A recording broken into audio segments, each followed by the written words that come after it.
You have a high fever, so you rush to the nearest lab and they draw a blood sample.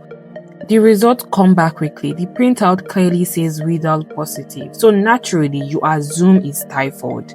You take that piece of paper straight to the local pharmacist and immediately start a course of strong antibiotics.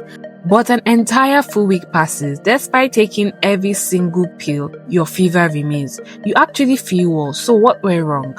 You had a positive test and you took the right medicine. The Widal test gave you an illusion of certainty.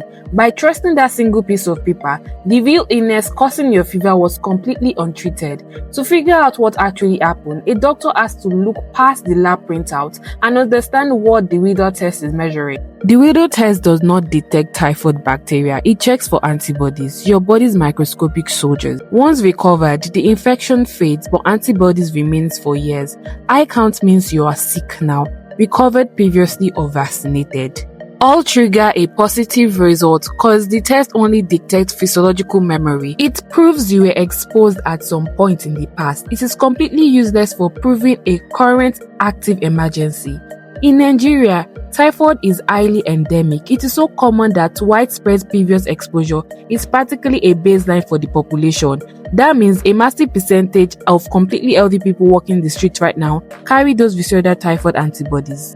This chart visualizes the true scale. Studies show up to 40% of people in Nigeria who do not have typhoid will still test Widal positive simply due to old antibodies. The danger comes when these individuals catch a completely unrelated illness like malaria or viral fever. They take a Widal test and their old antibodies inevitably trigger a false positive.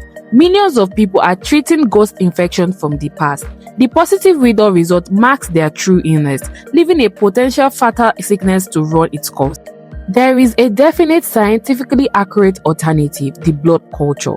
Instead for looking for residual antibodies, a blood culture physically isolates and grows the actual living bacteria from your sample to confirm an active infection, but it has practical limits. A blood culture takes 3 to 5 days to yield results, and the equipment is not universally available. If you must use a Widal test, a doctor needs to interpret it alongside your specific physical symptoms. A diagnostic test is simply a single data point. True health outcomes relies on comprehensive clinical assessment, not treating a piece of paper.